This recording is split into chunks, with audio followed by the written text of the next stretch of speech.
శ్రీదేవి గారు సుమారు 5 సంవత్సరాల తర్వాత మళ్ళీ పూర్వ వైభవం వచ్చిన దిశగా అంటే అమరావతి రోడ్లని తవ్వేసిన సీడ్ యాక్సెస్ రోడ్లు గొల్లగొల్లగా చేసిన పరిస్థితి నుంచి ఈ రోజున పూల పాన్పుతో ఈ రోజున చంద్రబాబు నాయుడు గారిని స్వాగతం చెప్పడం ఎలా చూస్తారు మేడం? గతంలో మీరు ఇక్కడ ఇదే కాన్స్టిట్యున్సీకి మాజీ ఎమ్మెల్యేగా ఉన్నారు. అంటే అప్పుడు మీరు ఏం చేయలేని పరిస్థితి, నిస్సహాయత అనేక సందర్భాల్లో చెప్పారు. ఈ రోజు ఏం చెప్తారు మేడం? ఈ రోజు చాలా గర్వంగా ఉందండి. ఎందుకంటే ప్రజలు చాలా గొప్ప మ్యాండేట్ ఇచ్చారు. 164 సీట్లు అంటే గ్లాస్ లో పసుపు తీసుకొని పూలతో పట్టాభిషేకం చేశారు చంద్రబాబు నాయుడు గారికి. ఈ రోజు ప్రతిపక్షం లేని రాష్ట్రం ఏదన్నా ఉందంటే అది ఆంధ్ర రాష్ట్రం మాత్రమే. ఎందుకంటే మరి ఇంత గొప్ప చారిత్రాత్మకమైన విజయం చంద్రబాబు నాయుడు గారు ఎన్నోసార్లు గెలిచారు, కానీ ఎప్పుడు కూడా ఈ విధంగా గొప్పగా ఎప్పుడు గెలవలేదు. కనుక ఈ రోజు ప్రజలు ఎంత కసితో ఉన్నారో, ఎందుకంటే మరి ముఖ్యంగా ఎప్పుడైతే జగన్మోహన్ రెడ్డి గారు రాజధానిని టచ్ చేశాడో, ఎప్పుడైతే 3 రాజధాని ఆ రోజుతోనే ఆయన పతనం స్టార్ట్ అయిందండి.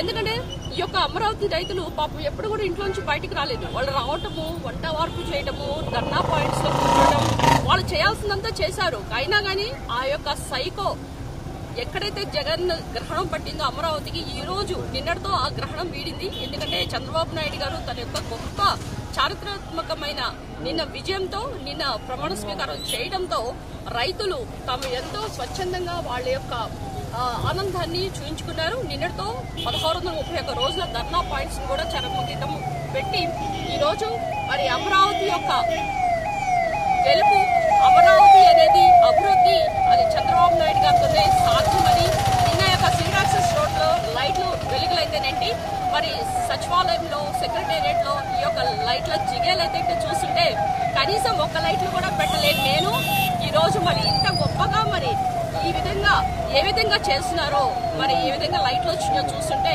అమరావతి యొక్క అభివృద్ధి మరి ఎంతో గొప్పగా కూడా స్టార్ట్ అయిందని నిన్నటితో మనం చూస్తున్నాం. కనుక అమరావతి అభివృద్ధి చేయాలన్న అమరావతి ప్రదాత చంద్రబాబు నాయుడు గారితోనే సాధ్యమని నిన్న చంద్రబాబు నాయుడు గారి ప్రమాణ స్వీకారంతో రైతులు ఆనందోత్సవాలతో ఈ రోజు డోలెళ్తున్నారు. సో అంటే త్వరలో అభివృద్ధి చెందబోతున్న అమరావతిలో ఆ అభివృద్ధిలో మీ వంతు పాత్ర కూడా ఉంటుంది అనుకోవచ్చు అంటారా? అంటే మీరు ఈ రోజున తెలుగుదేశం పార్టీకి వచ్చారు, మీ తప్పు తెలుసుకుని చెప్పారు, నేను ఏం చేయలేని పరిస్థితి నాదని చెప్పి మీ నిస్సహాయత చెప్పిన పరిస్థితిలో మీ వంతు పాత్ర కూడా ఉంటుంది అనుకోవచ్చా అమరావతి అభివృద్ధి? డెఫినెట్లీ అండి. నేను అమరావతి రైతులకి ఎప్పుడైతే చంద్రబాబు నాయుడు గారు మరి రైతుల్ని సంక్రాంతి పండుగ అయితేనేంటి, ఏదైనా దసరా పండుగ కూడా వీళ్ళకి వచ్చి పాపం వీళ్ళు కన్నీళ్లు చూసి వాళ్ళకి సారాసీర పెట్టి వాళ్ళకి కావాల్సిన చక్రాలు అయితేనేంటి, అరసలేంటి, భువనేశ్వర్ గారు వచ్చి ఆయన ఒక జోల పెట్టుకొని అమరావతి అభివృద్ధికి ఈ ఫండ్స్ అడుగుతుంటే మాకు చాలా బాధేసింది. ఎందుకంటే ఏదైనా ఒక స్టేట్ కి ఒక రాజధాని ఉంటుంది, అలా కాకుండా 3 రాజధానులని ప్రజలందరినీ కూడా తికమక చేసి కనీసం ఒక రాజధాని పూర్తి చేయలేని వాడు 3 రాజధానులు ఎలా కడతాడు అని కూడా ప్రజలు క్వశ్చన్ చేసిన పరిస్థితి మీరు చూశారు.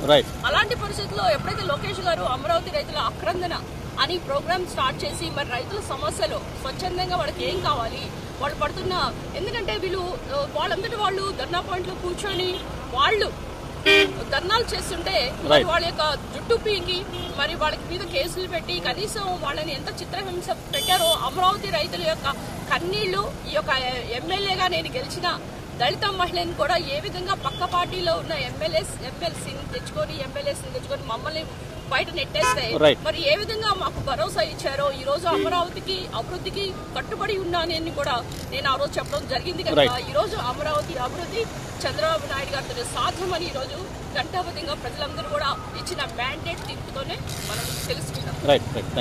అమ్మ, మళ్ళీ అమరావతికి పండగ వాతావరణం వచ్చింది, ఎక్కడ చూసినా కూడా పచ్చని పూలు. ఏం చెప్తారు అంటే ఈ రోజున ఇన్ని రోజులు అమరావతి రైతులు పడ్డ కష్టానికి కానీ, లేకపోతే 300లకు పైగా అసూలు బాసిన అమరావతి రైతుల ఆత్మక్షోభకు కానీ ఇది ఒక శ్రద్ధాంజలి అనుకోవచ్చా? లేకపోతే ఈ ఆనందాన్ని మీరు ఎలా సెలబ్రేట్ చేసుకుంటున్నారు ఏంటి? మా ఆనందాన్ని ఇప్పుడు మీరు చూస్తూనే ఉంటారండి.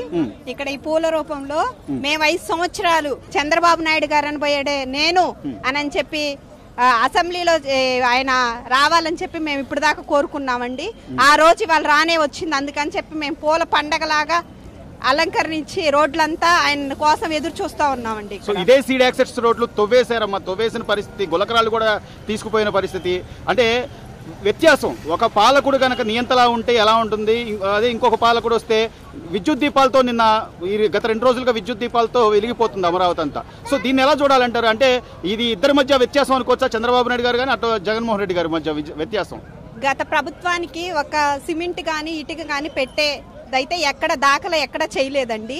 అందుక ఈ సీడ్ యాక్సెస్ రోడ్డు కూడా గత ప్రభుత్వంలో వీధి లైట్లు కూడా లేకుండా చీకట్లో ప్రయాణించే వాళ్ళు చాలా మందికి యాక్సిడెంట్లు అయిన రోజులు కూడా ఉన్నాయి.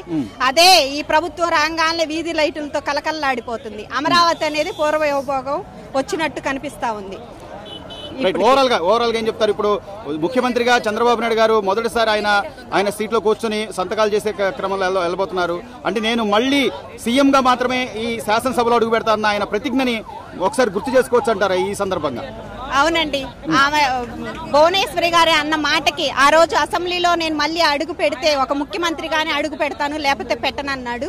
ముఖ్యమంత్రిగా ప్రమాణ స్వీకారం నిన్నటి రోజున జరిగింది. ఈ రోజు అసెంబ్లీకి వెళ్ళి ఒక 5 వాటి మీద సంతకాలు పెట్టడానికి ఆయన బాబు గారు ఈ రోజు రావటం జరుగుతుంది. పునర్వైభవం వచ్చింది. మాకు చాలా ఆనందంగా ఉందండి.